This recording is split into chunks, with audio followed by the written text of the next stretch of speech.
which says, "Kuntu kenzan makhwiyan," I was a hidden treasure, and I created the creation and the human being so that I become known. Okay? So the purpose of the creation is for making our God known, or our Creator known to us. Okay? That's how I understand it. We're going to get back to it. So it seems like, yes, we're jumping from here and we're talking about with a level of certainty. If there is no way for us to, for example, see the angels, they're the inner dimension. Say, for example, the Creator of this universe, there's no way that we go to the other side and see it. But we can talk from a level of certainty that, yes, there must be a God. Brother Hassan? So, maybe I didn't phrase my question, I think, meaningfully the first time, but I'm sort of trying to imply that the art gallery and the book are made for the person. The person is not made to observe the book. Yes. Right? Yes. So in the same way, the universe and everything, the beauty within it, is made for the sentience. Exactly. So the consciousness is greater than, or so it's more significant. More significant. So yes, books are made for those who read it. It's not the other way around. People are made for the books. But the next step of it is that we are here for the consciousness of knowing our Creator, because He is the giver of all the qualities that we observe in this universe. Okay? Consciousness is central to it. I like the point Brother Hassan made here. So next step, let's move on. Say, for example, when you look at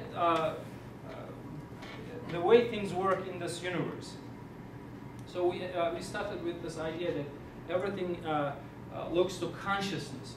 If there is art, beauty, this is the way that the Creator creates the universe, the setup of this world, that we know that things are shown to conscious beings. Indeed, when you look at the universe, in a way, the entire universe serves the human beings. And that service is for human beings to get to know with their consciousness their Creator. Okay, we are the micro cosmos who have the capability, who are given the qualities of knowing at least how the creation, how this universe works or comes into existence by a power from outside of it. So they say that it's an idea. So I heard a hadith which said there is one malaika assigned to every drop of rain that is coming to earth. I don't know if you brothers and sisters heard about it. You heard about it before? Never? I actually looked for it. I couldn't find it. Ibrahim, have you heard about it? It's also sent from the snow and other like, how can we call it? Other piece, like, like snowflakes, thunder. For thunder, there's even a verse, and it's also related to Malaika too. So if you look at it, say for example, when you look at the snowflakes, I heard that some people did some research about the shape of snowflakes, and what they found was that each and every snowflake was different from others, and with beautiful shapes. This picture is from NASA. It doesn't mean that whatever they say is correct, but this is coming from a real observation, and there are numbers of it. It's like 80 something, 90, 800 something, 900 something. They looked at many snowflakes, and they were all different from each other. So they are all different pieces of art. So if you ask me, so it seems that there is science here. So a conscious being can look at it and appreciate the art of it, right? That is why it makes sense to me when I hear that there's a hadith which said there's an angel for each and every drop of water that comes to earth. Okay? So let's continue. If you look at the face of the earth, there are plants, animals, innumerable things. We can, of course, appreciate it, but we cannot study each and every one of them.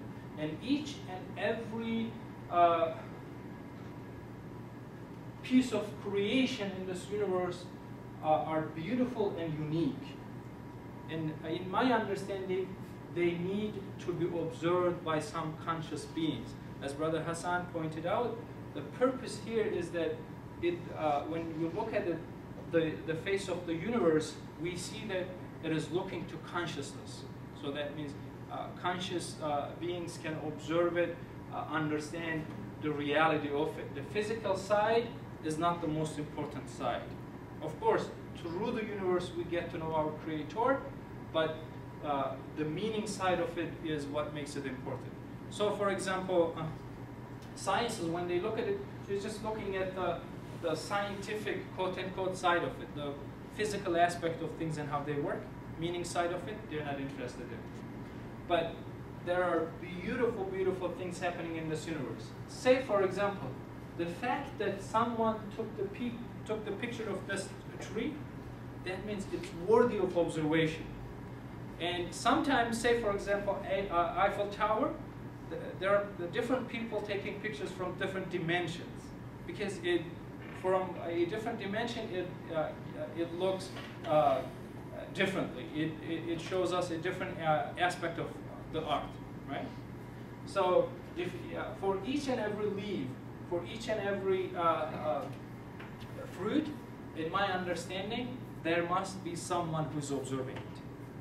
So for example, yes, indeed, this is related to the ghaib, and we only confirm their existence if we get the confirmation from the Creator of this universe through His books and His messengers. Of course, it is a reasonable thing. We can understand it with reason, but unless it is confirmed, we cannot be sure. Okay? And there are some hadith which says, for example, one example. There is a malaika with 40 heads, and in each of these heads are 40 tongues, and in each of these tongues are 40 like mouth and tongue. So when you hear this hadith, so why would Prophet ﷺ would give such an information to us? How do you make sense of it? Why is he telling something to me that I will never see? So I actually read an interpretation of this verse, and it says, look at a tree. It has some trees, they have 40 branches. And some of these 40 branches, they have 40 sub-branches. And in these sub-branches, they have 40 leaves. Here is a description of a malaika.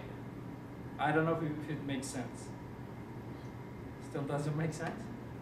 So this is how I understand it. Any questions, comments so far? Ibrahim? I think we can explain in general, like we have a limit of admiration for the art on the universe. So maybe there must be other observers. That's one clue that gives us, you know, there must be some other creators, conscious creation that admires them more than us. Yes, there must be, because we are ignorant of it. Sometimes there is a tree in front of our house. We just once in a while look at it, but it goes unobserved if there are not other conscious beings looking at it. Brother Hassan? I'm curious to know if your interpretation is the same as mine when you describe that everything has an observer. Are you, in my mind, that sort of, it's a macro observance, meaning that the most critical aspect, like we talked about, of creation is this sentience, that we are sitting here right now, and we're talking about what we don't see, and what we're able to have these thoughts in our mind, like subhanallah, like wow, amazing. What is even going on? It happens so often that we just sort of ignore it. Yet we are these sentient beings that are sitting here and doing these things. So, in my interpretation, all of this is really made for for that sentience, and Yes, it's exactly. being observed as a Absolutely. macro system. So, but are you implying that every single, for Micro example, too. electron and Yes, quartz? in my understanding, yes, macro and micro, So, okay. both. So because it doesn't say that, it doesn't mean that when we look at the universe, macro level of universe is full of art, but micro level is not. Or some amazing things are going on within the big picture, but not in the smaller picture. Everywhere. So if the creator of this universe is able to create innumerable particles in this universe that we cannot number. We cannot even number or comprehend the number of galaxies are in the universe. It is possible for them. So there's no question about whether he's able to create or not. But everywhere we look, from the smallest to the biggest, there's art, there's beauty, there's meaning. And there must be observers of it. Say, for example, we are able to focus into a cell or an electron and see what's going on and look at the meanings of it. They say within one cell, like the cells of our bodies, in 1 second, 5,000 operations are going on right now. 5,000, right? There must be, so it's a lot of things. If you looked at the video made by Harvard, Inner Life of a Cell, isn't that amazing? When you look at it, right? When you discover the fact that millions of people watched it, that means it's worthy of watching. The fact that we are taking pictures, whatever happens, that means it's worthy of observations. You want to keep a copy of it. It's valuable. So everywhere you look in the creation, it is meaningful. If you and I are taking pictures, it's meaningful to us. There must be other observers who are looking at this. I understand your point that if there's art worthy of being recognized, and there is bound to be an observer. But I mean, if we're drawing the analogy from what we can observe and how we react to art, there's also many, many cases of art that hasn't been recognized. Yeah, some has been recognized after the artist died, but I bet there's a lot of art that hasn't gained recognition. So I guess my question is, I think that you can definitely argue that there are observers for some of the art, but I don't mean to say that all pieces of humanly made art has been recognized or appreciated. But what I can say is that from the human qualities that I am given, I can comfortably say that whoever produces an art and whoever does it finely, perfectly, I'm sure they have this innate desire of showing it to someone who can appreciate it. Even before people are going to art schools, they're going to create some art, but they want to show it to someone else too, right? What's going on with Facebook nowadays? You're taking pictures of yourself, and then you want to share it with people, right? If people sometimes, their pictures or the things they like, the things they did, or if they, took a picture of something and it looks beautiful, you want to share it, right? From this setup, I know that yes, there's a desire for the artist to show it to conscious beings, whether they are being acknowledged or not. We're talking about human aspects. If then, say for example, there are some artists, they're doing some good things, and if they're God conscious beings and they meant it this way, maybe there are malaika who are observing them. Maybe they are more than the number of people. Who knows, right? Who knows? But we know that there's the setup that art is created for the appreciation of conscious beings. Do you agree with this, sister? No, yeah. I don't know if that I answers agree with your... that point. My question was more that I definitely agree with the point that art's created to be observed, so you can argue that angels are observers. But there must be observers of this universe, and we call them angels, yes. So, but my question was only that, because I understand that point, but how could you argue that there has to be an observer for every single thing? Like, as I understand it, yes, and if it is possible, yes, it is possible. If the creator of this